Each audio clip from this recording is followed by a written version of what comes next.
you too. Love you too.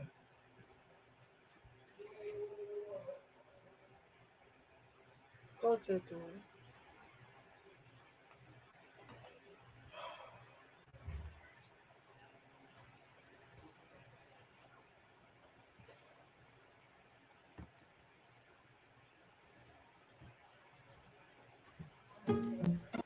We anticipate in the next 10 to 12 years, approximately 8 to 6 million Hispanics coming into the United States and 41 million Asians. You have been the majority minority for 400 years in this country. You have been the number 2 population for 400 years. You're going to get kicked out of being number 2. You're going to go down and become number 4. Now, common sense, even a 3rd grade education would tell you, if you didn't get anything when you were number 2. Take 2, y'all. We anticipate in the next 10 to 12 years, approximately 8 to 6 million Hispanics coming into the United States and 41 million Asians. You have been the majority minority for 400 years in this country. You have been the number 2 population for 400 years. You're going to get kicked out of being number 2. You're going to go down and become number 4. Now, common sense, even a 3rd grade education would tell you, if you didn't get anything when you were number 2,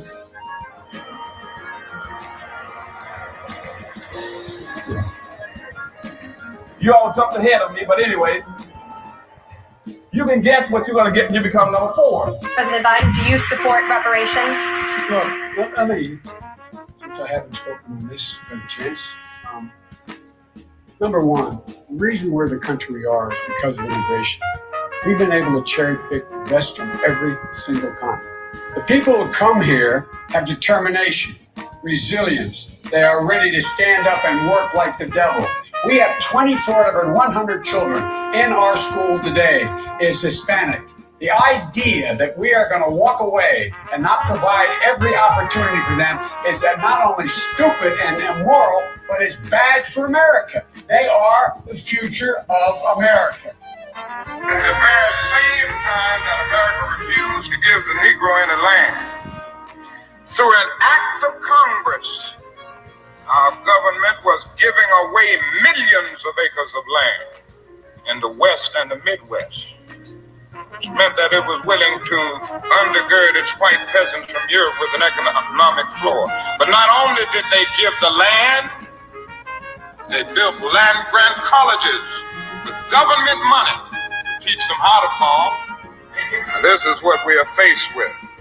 And this is the reality. Now, when we come to Washington, in this campaign, we are coming to get our check. We are owed $104 trillion on the very low end, plus $735 billion recurring. This number does not include the cost of about 50 Black Wall Streets that were decimated, nor compound interest from 2017 when Sean D. Rochester's book, The Black Tax, was published, nor the cost of Black life, nor the cost of living increases, nor the war on drugs, nor the current day pandemic. The number I'm working with is for slavery, Jim Crow, and accrued ongoing systemic racism, oppression, and disadvantage in the country our ancestors built with their lives. Good evening on the West Coast. Good evening in the mountain. Good evening in the central. Good evening on the East Coast. You know exactly who it is, family. Angela Nirvana, your hostess with the mostest on the reparationist perspective, bringing you those Freedmen hot topics and making the case for reparations, making the case for weaponizing our vote, socializing our suffering. How y'all doing, family? I'm back.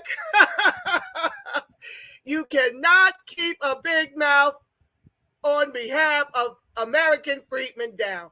I see you love my folks, Terry Lewis, Sacha Del Rey 360, and I see my new family, my new tribe in Twitter space, y'all. Oh, I'm trying to make this message go far and wide. Thank you so much, Twitter space, for being here. Thank you so much, ScrewTube. Thank you for Twitter Live. I see you, Sasha Delry 360. Thank you, Racebook. Thank you, Twitter Live. I really hope this is working. But if you want to see me live, ScrewTube is the best place to get your chat on. Hi, Diane. I see you, family. If you want to weigh in with my tribe in Twitter space, that's where we get to interact live. Things have gotten a little different, y'all, because ScrewTube canceled me since around July 25th, shut me all the way down. Shout out to my tribe over on ScrewTube, waiting 2 hours to see me go live. That was a hot mess. I was trying to go live with Marcel and realized the only people could see me was Racebook. So thank you guys for hanging in there in that live for 2 hours. I could see y'all chatting, but y'all couldn't see me. So yeah, I ended up going over to Twitter space where I had a voice and I gained, so many beautiful new tribes, new comrades to add to the tribe. And boy, have we been having some hearty exchanges as I make the case for reparations and the weaponization of our vote and the socialization of our suffering. They've been amazing. They've been rolling with your sister over in Twitter space. I've been trying to send up smoke signals to get my ScrewTube over here to weigh in, but it just wasn't happening because I had no real way of communicating with you when I got shut down. So I want to thank you, Twitter space. I want to thank you, ScrewTube, Racebook, and Twitter, where it's being streamed live as well. So let's get into it because things have changed a little bit. Now that I've got Twitter space, what I do is I look for hands that are raised, that have comments or questions. That's the way we get to talk to one another. And then I answer the questions or respond to their comments if I've got something to respond. So yes, let's get into it, family. It's so much going on, but Twitter space and I were dealing with the topic of the Africans the last time we were here, which I think was Friday, was my last Twitter space. And there were a couple of things that I really didn't get to talk about and flesh out because I try to get the broadcast and the spaces under 2 hours. It's exhausting, y'all. Y'all know how it is. And so we were talking about, I wanted to finish up that segment. I told them I'd come back with a part 2. I'm not going to do a full part 2, and I'm never touching this subject again, but I was in my bag because a day and a half, I had to fight descendants of African slave trade on this issue of whether or not we were kidnapped and whether or not they sold us. And so my argument was, of course they sold us. I mean, we've got 40 slave castles that they allowed the Europeans to build where they sold us from. And of course, they're apologizing all over the place. And I talked about what I perceive to be a grift by Ghana, a return to home grift, because they're not offering citizenship. They're not offering reparations. They're not even offering land. So what's the point in this great return other than to continue to use us as a resource? Well, the part 2 to that argument is how they keep saying they never knew it was as bad. They never knew chattel slavery was as bad as they later came to find out. And I call lie.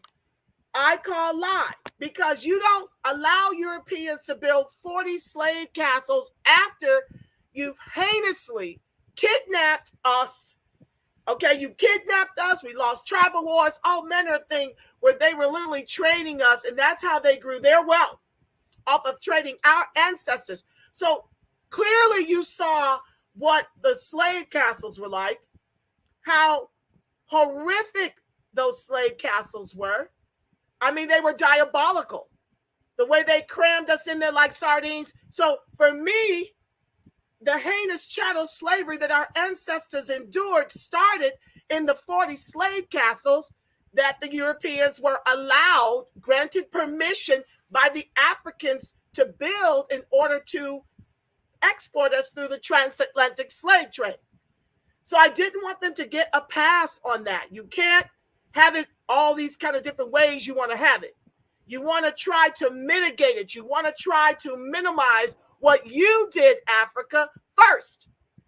You did it first. So now you want to constantly say, oh, the Europeans kidnapped you. We've got enough materials out here, enough on ScrewTube, enough on Google to know that is a lie.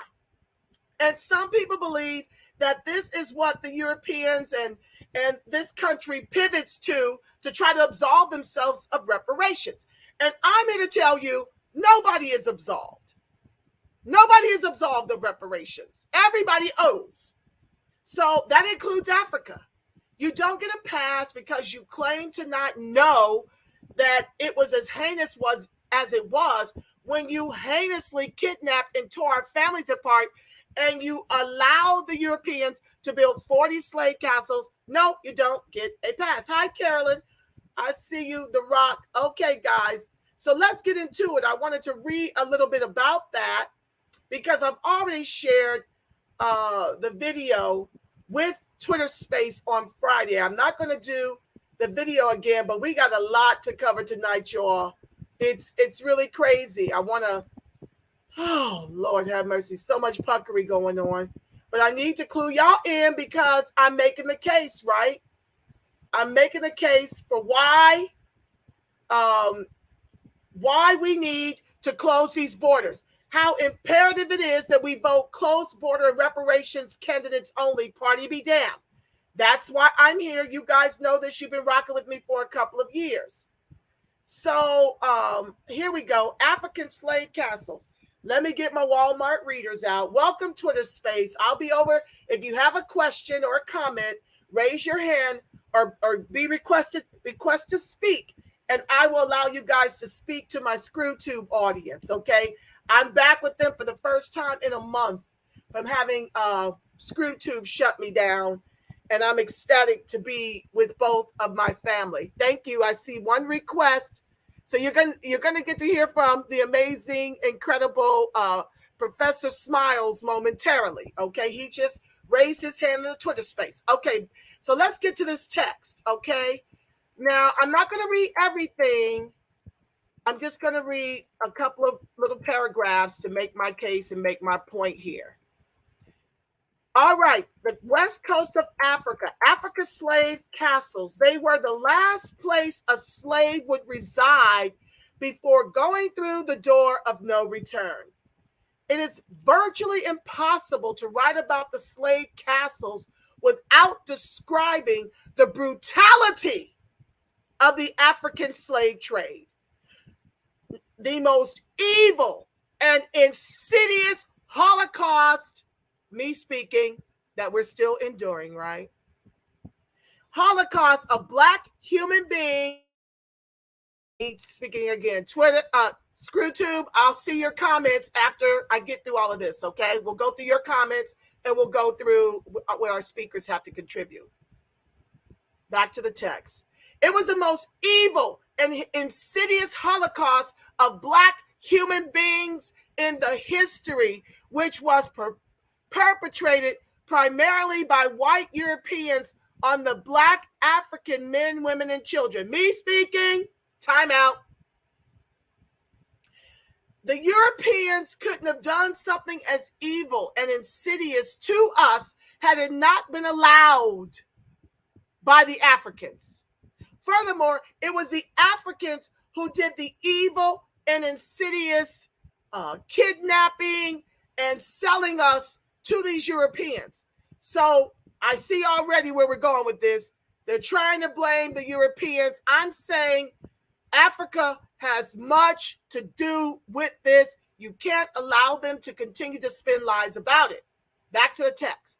It was not only the physical being that was captured and destroyed, it was the mind, soul, and spirit of millions of Black people who were uprooted and transplanted. According to research, what is referred to as the African slave trade began around the latter half of the 15th century when Europeans captured and sold Blacks to white traders as porters. Looking at a map of Africa at the beginning of the 20th century when slavery was supposedly abolished, It can be described as the United States of Europe. These human traffickers may have proclaimed the end of slavery, but colonialism and imperialism lingered on in Africa as a way of life for Blacks. The continent was divided up among the Belgians, the British, the Dutch, the French, the Germans, the Italians, the Portuguese, and the Spanish.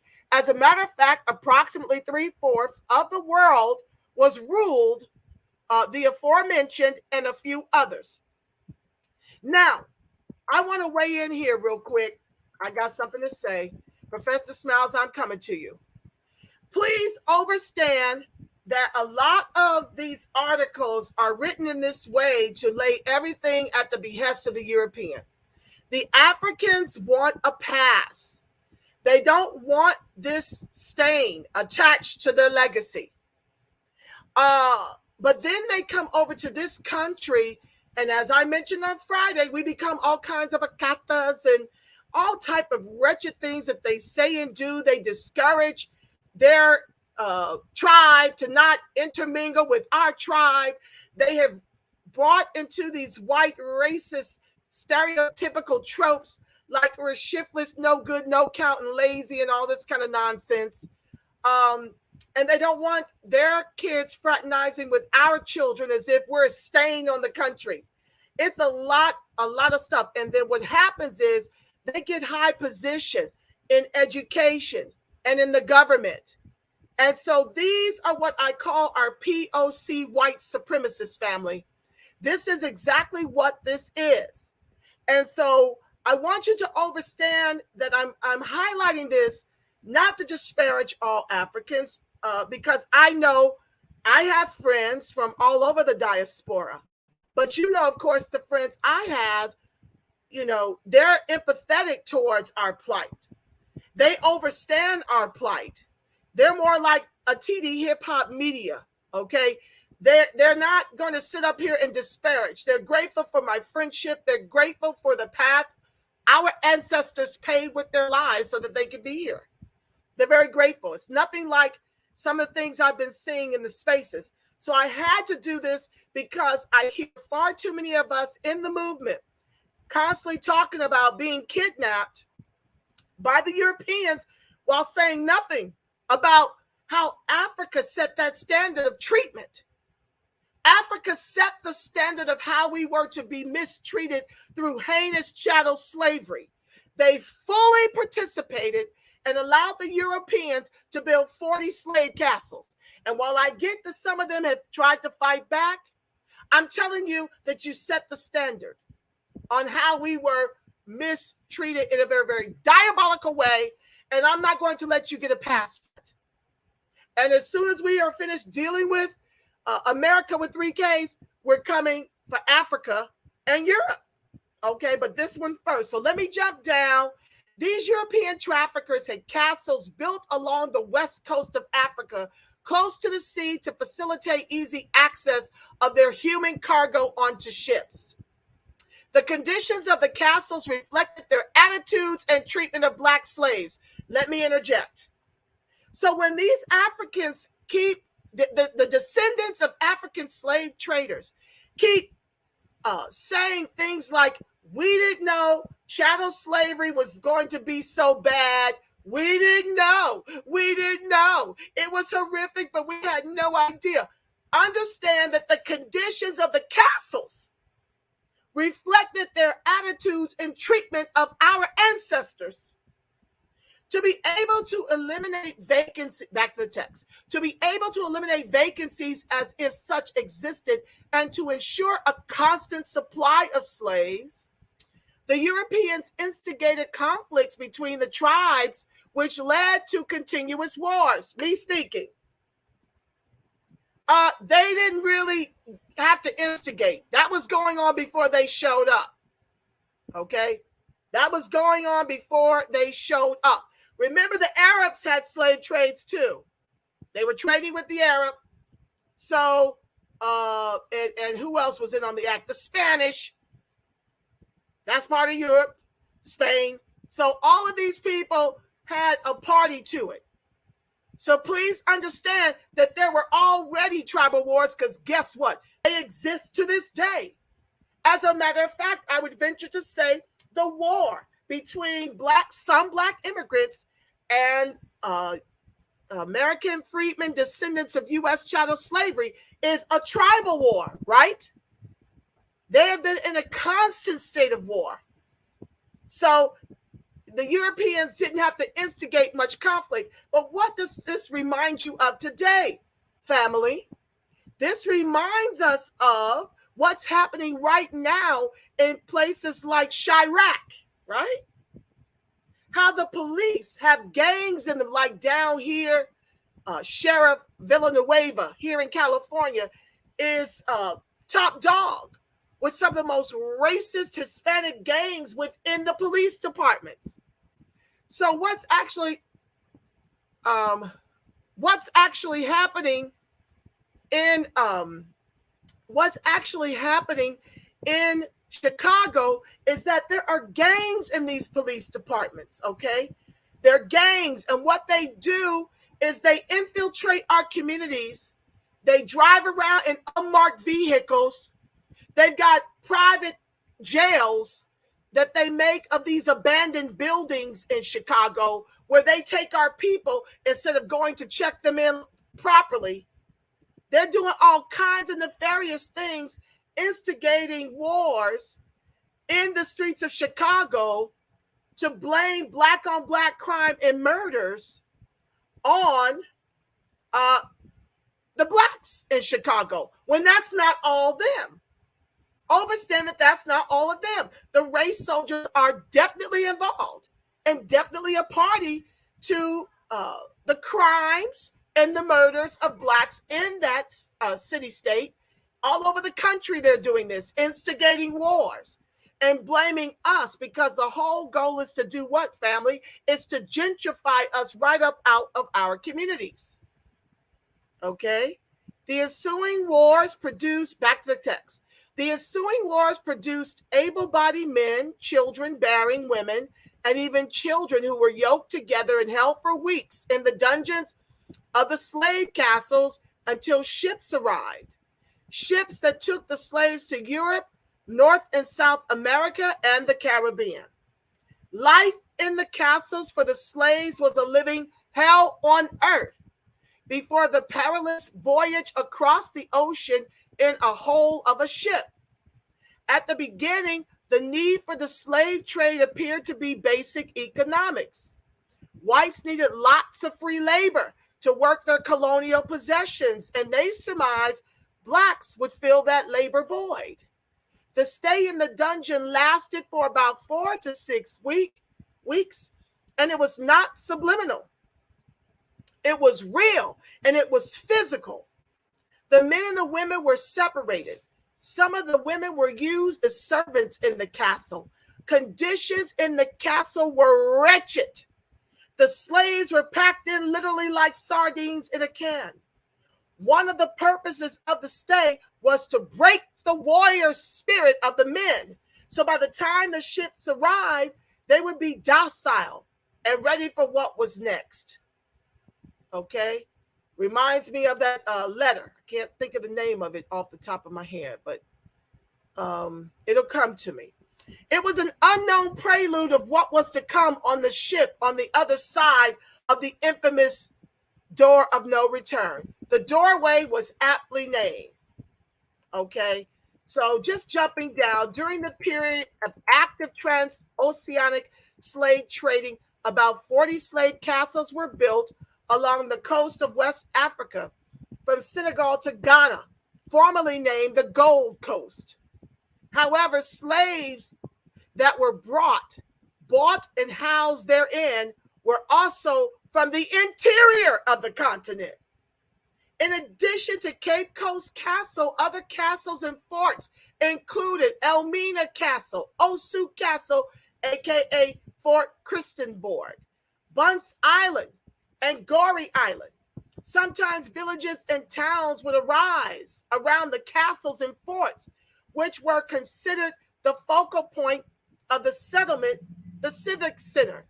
The plan called for traders to purchase, capture, or barter for the slaves, imprison them in the castles, and finally transfer them to waiting ships as the ships arrived to begin the slaves' last ride along the infamous Middle Passage.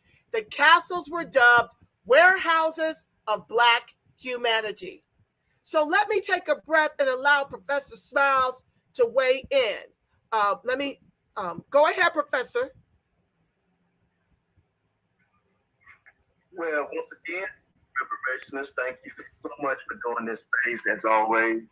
And thank you for always bringing us information that we need, because we need to know this so we can know what we need to do to keep all these type of incidents from ever happening to us, as it is happening right now. But we know now there are ways that we can stop this. And the ways to stop this, of course, is unity. Unity and making sure that we weaponize our vote. So I just wanted to say that, sister, and thank you again for hosting the space. Peace and love and reparations to everybody. Thank you so much, Professor Smiles, for weighing in. I greatly appreciate you. Thank you. Okay, so let me go. Welcome to the live. I see y'all over here in ScrewTube. I don't see you when I'm over doing the articles, but I thank you one and all for joining the live. Now, one of my Twitter Space comrades hit me up in my inbox because, you know, I don't know if it's a he or she, so forgive me if you're in the Twitter Space currently. But they were mortified to learn that illegal and immigrants alike can literally claim a disability if they don't speak English. And he was like, he or she was like, I cannot believe that they get to collect on something they never paid into. So I promised him that I would bring in that article where I found this. Okay. So let me read it. It's not a whole lot, but I want you to understand that when you continue to show up to the polls to vote blue, no matter damn who, this is more of what you're voting for. I just need to give you a big picture to make the case so that I could get more people on my protest vote for closed border and reparations candidates only. So that's why I'm sharing with you all of this that's going on and all the giveaways to these immigrants while we are the most incarcerated, the highest rates of unemployment, underemployment, the highest rates in the foster care system. And we're literally showing up to the polls to vote blue no matter who, to our own people's peril. Okay? Right now, illegal and legal immigrants is around 47 million. So and that's happened at warp speed in a very, very short space of time. Joe Crow has allowed 2 million into the country since being elected by 86% of our electorate who gave him and Kabami the White House. 2 million additional immigrants have been allowed into this country since Joe Crow got into office. You've got to understand, family, because I don't want you guys to become California. I want for the South to remain predominantly Black, but I need you to understand that what's happened to us in California, New York, all over the country is starting to infiltrate, is earmarked to come to you. And I don't want you to look up and be in your Black neighborhoods and can't find your people. Or if you do, they're so sparse, you're like waving frenetically to get their attention, okay? I don't want that to be you. So when we weaponize the vote and we come to understand what the Democrats are doing to replace us, because that is their plan for us. It's total replacement. By and large, because we refuse to be expatriated after they used us as the shoes to build the wealthiest country in the world. So I wanted to read you this so that you will know I'm not telling you a tall tale. When I say that these folks can get disability for speaking foreign language, you got to understand it's the truth. This is on the Disability Benefits Help page. So if y'all want to look this up, for non-English speakers. Okay? Can I get disability benefits if I cannot speak English? The short answer is the SSA, Social Security Administration, will approve you for disability benefits based on your inability to speak English if you are 45 years old or older. They will not take your education level into account, as your inability to speak English counteracts your level of education. Your age is taken into account because it may be more difficult for an older person to quickly learn a completely new language to the point where they are able to successfully find a new job while also dealing with the other effects of their original medical disability. You see how they like to do a play on words? You know good and well they don't need a medical disability because you've just told them that as a non-English speaker, you get SSA, you get SSI, SSDI, whatever they call this thing over here. Yeah, unable to speak English, although not a disability, qualifies.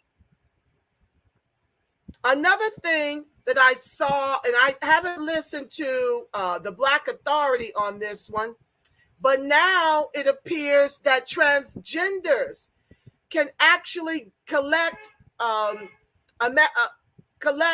they got rights expanded by gender dysmorphia. Now, I know that these aren't foreigners, but I did want to touch on this because I want you to understand how the Democrats are moving. They got the trifecta. Before anybody come up in here and talk about the repugnant clans, these are the ones with the trifecta currently, and you see them giving away our reparations and protections, 5,000 going north. You see it right before your eyes, and if you don't see it, I'm showing it to you, so you're just refusing not to get it because you want to justify continuing to vote blue no matter damn who to our people's peril. No matter that Trump didn't do any of this to us. Not me, our group, 86% of our electorate thought it a novel idea to replace an overt racist in office of 4 years with no record against American freedmen with racist plural in office a combined 60 years with records against American freedmen several New York City blocks long. So they don't have to call you ninja no more. All they do is legislate you as one and put everybody else's needs above ours. Let me see. Someone wants to weigh in on Twitter space. Go ahead, Letitia Amore. Thank you. I'm going to let you weigh in. Just a second. Go ahead, family, if you want to bless the mic. Hello, and Angela and family. I'm getting this feedback, so that was throwing me off.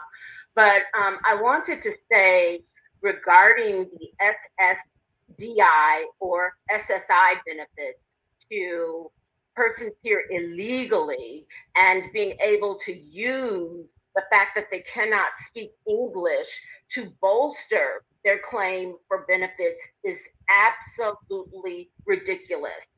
I typed in the chat, look up the term CAPI benefits, CAPI benefits. If you type those words into a search engine, what will come up are the words cash assistance for immigrants, okay?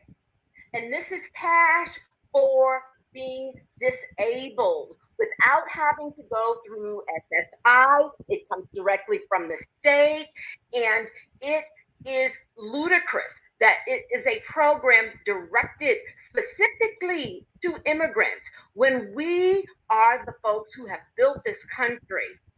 And it is, we voted for Democrats who continue to allow for these policies that benefit other groups at our expense. And in my opinion, it amounts to taxation without representation. We continue to pay taxes We deserve to benefit from the taxes we pay. And I just wanted to bring this up to everybody. I used to administer this program. I used to see a lot of fraud involved, but the response from management was, no, we don't want to shed light on the fraud. We want to continue to bring these people over and continue to allow them to benefit from illegality. And so I just wanted to share this with the family. This is very important for all of us to know. And I land my plane. Thank you, Angela, for letting me speak. I sure appreciate you sharing about that, sis. I'm going to add it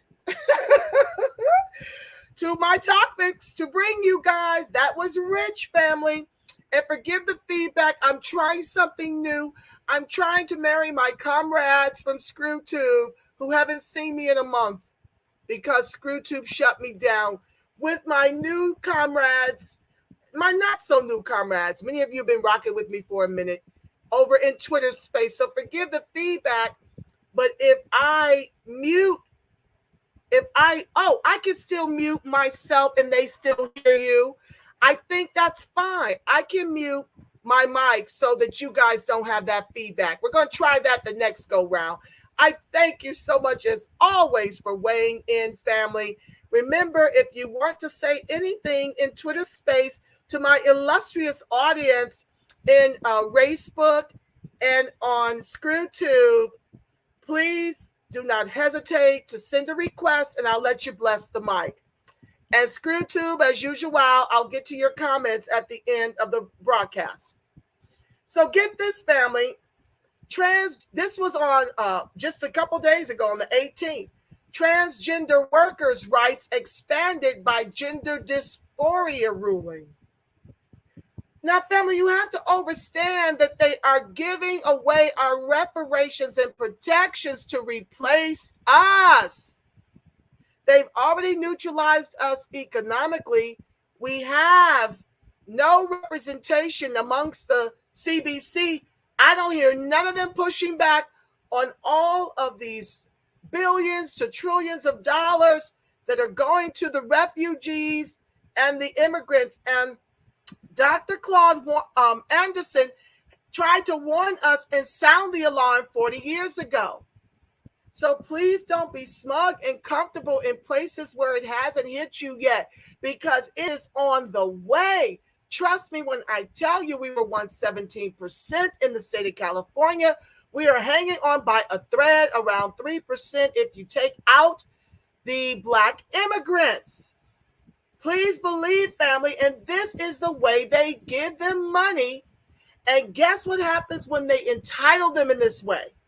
Do you think they're appreciative? No, they're demanding even more. They're greedy little buggers to boot. They're not satisfied with getting what they get. They are making noise. I share with my Twitter space an audio of them on top of Pelosi's head because they want to be citizens right now, like yesterday. They're not willing to earn it or none of that. And up next, I'm going to tell you how they're even buying homes while our rates of homelessness are through the roof, especially post-pandemic. So let me get into this before I get ahead of myself. Y'all know I got so much to share. Lord have mercy. So transgender workers will gain broadened legal protections in the wake of a recent federal appeals court decision that gender dysphoria is covered by the Americans with Disabilities Act. Many transgender people suffer from gender dysphoria, which describes the distress caused by a person's gender identity not matching that person's sex assigned at birth. About 3/4 of transgender people who participated in a 2020 Cedars-Sinai study experienced gender dysphoria by age 7.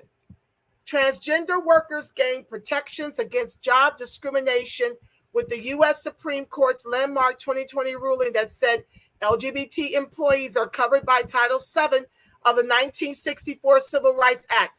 Who Whose ancestors died for the 1964 Civil Rights Act to be born? The ones that are being neglected, descendants of U.S. chattel slavery. And yet they always manage to take our civil rights and affirmative action and benefit everyone but who? American freedmen, descendant of U.S. chattel slavery. I want you to pay attention to this, because would this have happened under Trump? No. But anyway, back to the text. But the ADA goes beyond just prohibiting bias to requiring that employers provide reasonable accommodations for workers with gender dysphoria. That could mean getting leave for medical procedures or hormone therapy, as well as modifications to bathroom or dress code policies, legal observers said. If somebody notifies their employer of the fact that they're transitioning, then there's a method in place to ensure they can continue to do their job with appropriate accommodations. We can't even get affirmative action to protect our numbers in the public and private sector. And look at the Democrats just jumping through hoops to give away the farm. These are our reparations and protections being used to help everyone but us. I'm sick of this already. I'm done with that. I just need to share one more thing about how they're giving away the farm. Okay, so this article here is dealing with the American dream, how undocumented immigrants buy homes in the U.S. Ooh, child, the ghetto. This is September 11, 2017, so know that the numbers are far more reaching than this. More than 3.4 million undocumented immigrants are homeowners. Back in 2017. I don't know how many there is now. According to the Migration Policy Institute analysis of the 2014 U.S. Census data. Twitter Space, if somebody wants to look up for me and open up the mic, how many undocumented immigrants are homeowners in the U.S. Present day? If someone, Professor Smiles, if you want to do that for me and raise your hand when you've got it, I sure appreciate you for it. Otherwise, I'll have to take a minute to just Google it, which I don't have a problem with either. Okay. Yes, Sister Reparation, I'll take care of it. Oh, thank you so much. I appreciate you. Thank you. So, more than okay, I said that part. That's about 31% of the undocumented population. They get to be homeowners while we get to suffer highest rates of homelessness. Okay, that's what's happening. We get to suffer the highest rates of homelessness, unemployment, and underemployment, while they get to become homeowners in the U.S. We can't even do this in Africa. We can't go to Africa. Maybe there's a couple of spots where you can eventually own a home or lease the land, after so many years. Back to the text. While some undocumented immigrants pay for their homes in cash, others have been able to obtain little-known I-10 mortgages. I-10 stands for Individual Tax Identification Number. I-10s were created to enable tax payment by foreign nationals who are not eligible for a Social Security number but own businesses or assets in the U.S. But since its creation, the program has also been used by undocumented immigrants living in the U.S. Undocumented immigrants can use I-10s to open bank accounts and to pay taxes on their U.S. income. Altera Home Loans is one of the lenders that provides I-10 mortgages. They have issued about 300 such mortgages. Quote, out of all the I-10 loans that we've done, we have had 3 loans pay off completely. And we've had 0 loans default or go delinquent, said Jason Madiado, president and CEO of Altera. To take out an I-10 mortgage, borrowers have to save enough money for a 20% down payment. The mortgage is a 30-year fixed rate mortgage, okay? So it doesn't adjust, and there's no prepayment penalty, explained Medido. Listen, how many of us lost our homes when Barack Obama chose to bail out the banks and Wall Street and corporate with 3Ks? How many freed blacks lost their homes? I'm glad you asked. About half of us lost our homes. And when Barack Obama chose to bail out the banks and chose to bail out corporate and chose to bail out Wall Street, he didn't put any regulations on those banks, nor did he audit the banks to guarantee they were lending back to us. How many of our people were duped and lost their homes because of these ARMs, adjustable rate mortgages? On Obama's watch, how many of us lost our homes because when those mortgages adjusted, it was far more than what we were earning? They got 30-year fixed rate mortgages. It did not go up. And there was no payment penalty.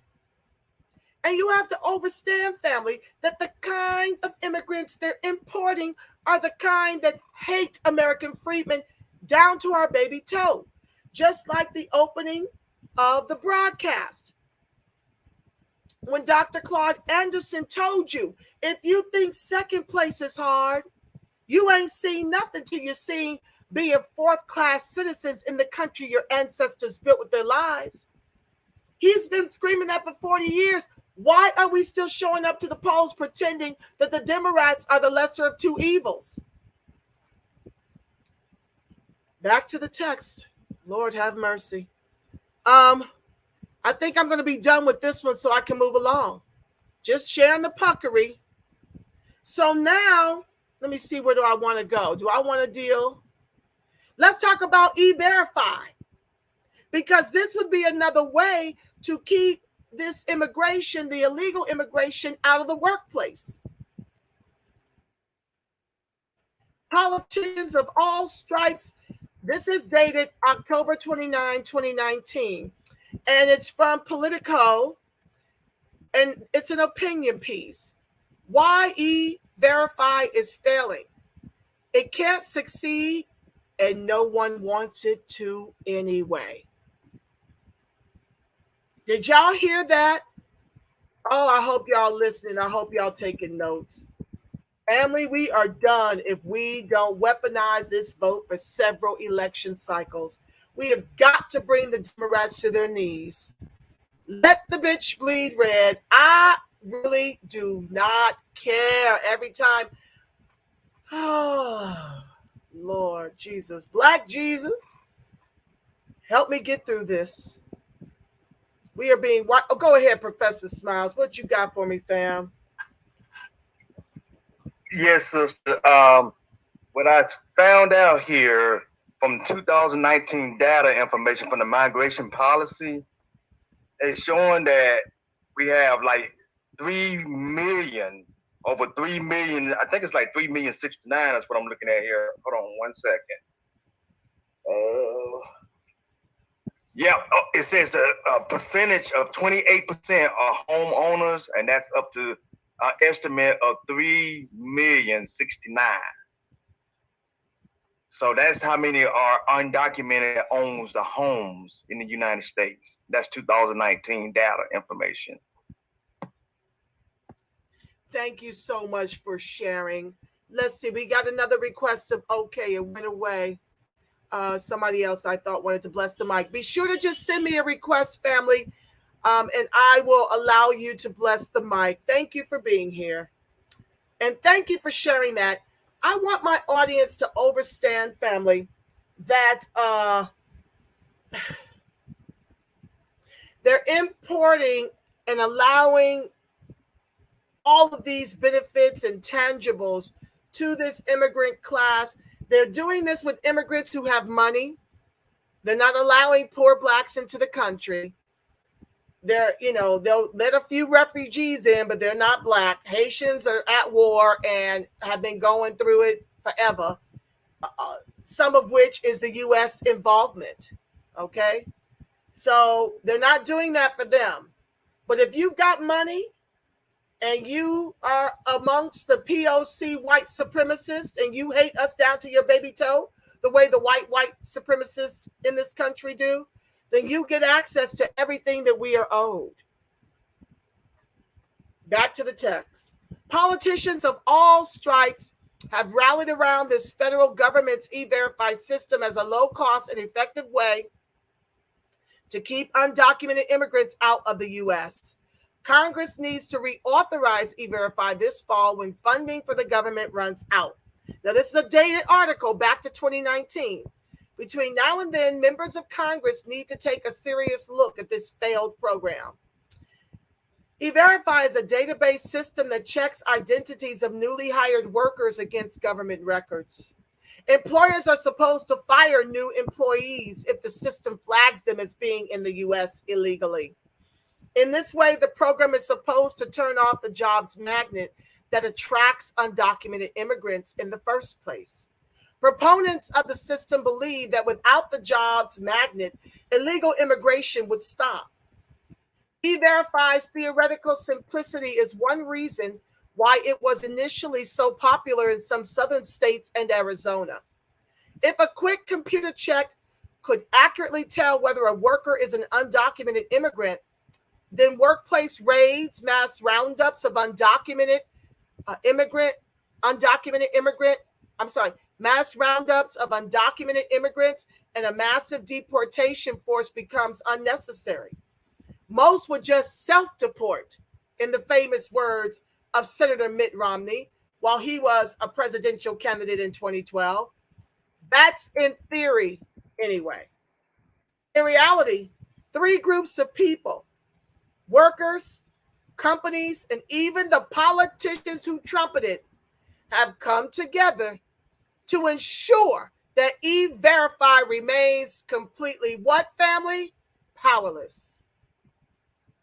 Congress has not mandated E-Verify nationwide, but states have been experimenting with it as an immigration enforcement tool for more than a decade.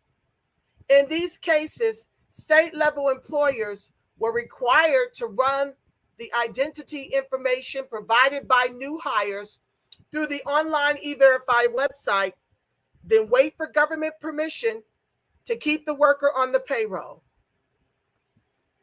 The first state to mandate E-Verify for all new hires was Arizona in 2008. Former Arizona Republican State Senator Rich Crandall said E-Verify was promised as a silver bullet to immigration problems. E-Verify was going to solve our challenges with immigration. Terrified by the prospect of an effective E-Verify program, about 17% of Arizona's undocumented immigrant population left the state in response to its implementation. But the exodus slowed after E-Verify went into effect because workers and businesses figured out how to get around it. Those lessons quickly spread to the other states where E-Verify was mandated, like Mississippi, whose undocumented immigration population has remained roughly constant for a decade. In August, Immigration and Customs Enforcement agents raided several meat processing plants in Mississippi and detained 680 undocumented immigrant workers, eventually letting 300 go. If E-Verify was a silver bullet program sold to state legislators like Rich Crandall, then ICE raids should not have been necessary, as undocumented immigrants would never have been employed in the first place. Undocumented immigrant workers get around E-Verify mandates in several ways. The first is by taking advantage of E-Verify's biggest weakness. It checks the identification papers, not the worker. Thus, an undocumented immigrant worker can pass an E-Verify check if he hands somebody else's identification to his employer.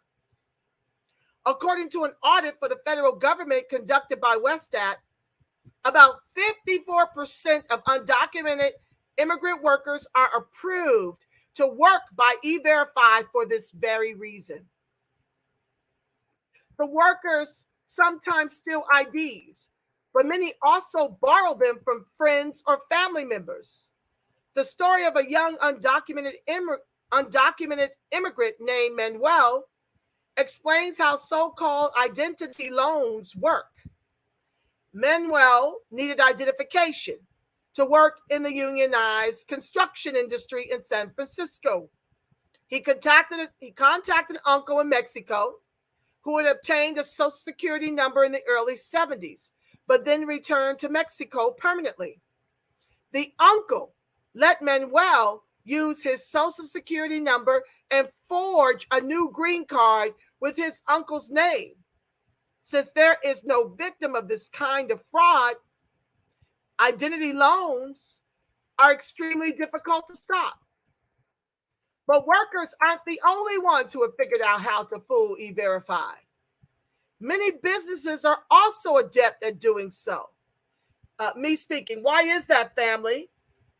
To deny us employment, to render us the highest rates of unemployment and underemployment. Homelessness. This is how they're driving us out without ever calling us a name, family. These corporations don't want to pay us the American salaries we know we're owed. And so they get in on the act. Back to the text. The easiest way is to this is the businesses. The easiest way for them to get away with it is to just not use E-Verify. In Mississippi, for instance, only about half of all new hires were even run through the system, even though 100% were supposed to be cleared. E-Verify use rates in the other states where it's mandated. E-Verify use rates in the other states where it's mandated aren't much better. Many employers use E-Verify but look the other way. Their job is not to inspect documents, which can open them up to potential discrimination claims, but they are often not interested in doing so anyway. Many of the hires in Mississippi actually were wearing ICE ankle bracelets, a sign that they had entered the country illegally and were awaiting a deportation hearing and theoretically should not have been permitted to work. One undocumented immigrant worker with an ankle tracking device after the Mississippi raid said that she's waiting for everything to go back to normal because then a company may take her on again. Businesses have every reason to avoid E-Verify. It's about that Skrilla. And like I said, these are their ethnogenocidal plans for American freedmen. So far, no executives have been charged by the federal government for illegally employing workers. This sounds like an American freedman lawsuit against the government on every branch. They've not been charged by the federal government. Hell, if these illegals can send their kids across the border and then raise a lawsuit against the U.S. vis-a-vis the ACLU for having separated themselves from their children at the border, because that's exactly what they're doing.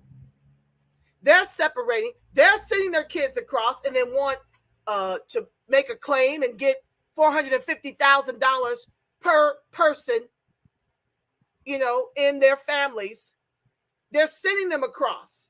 And then they want to file a lawsuit against the government for being separated from their kids at the border when they're sending them. I'll do that tomorrow because I'm already at the top of the hour and I want to read some of the comments over on ScrewTube. Thank you guys for being here.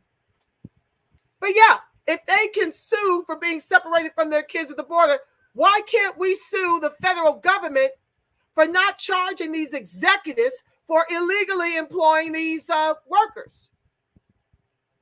We got to get busy in other ways besides reparations. We need immediate solutions, family. Oh, we cannot wait. I see a request. I'm coming to you. Okay, I see you, Kite. Hold on one second, guys. Go ahead and bless the mic, Kite. And I'll get to you, Professor Smiles. No, go ahead, sister. Carry on. You already know. Reparations support our sister Reparations perspective over there on the school tube. Go over there and subscribe, y'all. I'm about to put it in the Jumbotron. Go ahead, sister. Thank you. Go ahead, Professor Smiles. Bless the mic. Hold on, let me mute. Go ahead. Definitely got to give a shout out to my boy right there, Kai, man. He always, he always doing his thing, always giving the shout outs, always keeping everybody informed. So much respect and love to the brother right there. Appreciate also, you, big dog. You as well, man. Appreciate my brother. Yeah, thank you. Sister Reparations, I just gotta ask. I sometimes wonder.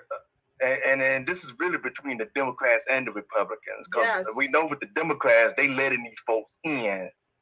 But I wonder sometimes with these Republicans, how many of them are really on board with Border Patrol? Because a lot of them, just right here in Alabama, I see a lot of these folks walking around here working on some of these people's houses. They got these big, what I would call big plantation homes, okay? So I wonder how many of these Republicans are really supporting Border Patrol, so to speak. Thank you for your question. You have to understand, family, that both parties suck. Both parties are complicit in their plans to replace us. A large part of that is because they don't want to pay that reparations justice claim. What I've asked of each of you to do, oh Lord, why is my child calling? I'll answer that call real quick, sister. I can't get to it. And she done threw my whole, Bluetooth. Hold on one second, guys. Just give me a minute.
Regrettably, family, I have to cut this live short because my daughter is out with my vehicle and she's having problems with it. Just when I'm supposed to take it downtown to be serviced at the dealer. I really hate that I can't finish this broadcast, but it's imperative I go look after her in the vehicle. So I'm going to pick up where we left off tomorrow and get a snapshot of the chat so I can read my Screw Tubes comments. You guys have been really active over there, and I want to share those comments with my Twitter space. So I will be back. I thank you guys so much for being here. Just Freedmen life is happening right now. Oh, no sound? You're saying no sound? Can you guys hear me? I'm not Twitter space. I'm talking about Yeah, I can hear you, sis. I can hear you. Okay, Tanya's saying that there's no sound, but everybody else seems to be. I'm over here in Twitter, over here in Screw Tube. Okay, Tanya, I'm not sure what my mic is open. My mic is open. I don't know why she can't hear. It seems to me like everyone else can. Yes, family. Yeah, it's okay. Other people can hear. I don't know why Tanya can't, but Listen, family, I'm so grateful that you came. We will pick this up tomorrow evening. Let me play the outro, stop the screen so I can go see about my daughter. I don't understand what's happening, but it's happening. Okay. So I'm playing the closing. I'm playing us out, family. Hold on. Oh, Lord have mercy. This is crazy. Family, I thank y'all so much for being here. And we're going to get back into this tomorrow. I'm going to pick up where I left off. I want you guys to know that until we meet again tomorrow, that I'm loving y'all, Black and Strong, and I am bidding you a beautiful rest of your evening until we meet again tomorrow evening to finish what will be day 7 of Weaponize Our Vote. I got a lot more to share with you, family. I look forward to meeting up with you again then. Until you make it a beautiful, God-inspired rest of your evening. Ciao for now. I'm out. Thank you. Thank you, Twitter Space. I will get back with y'all.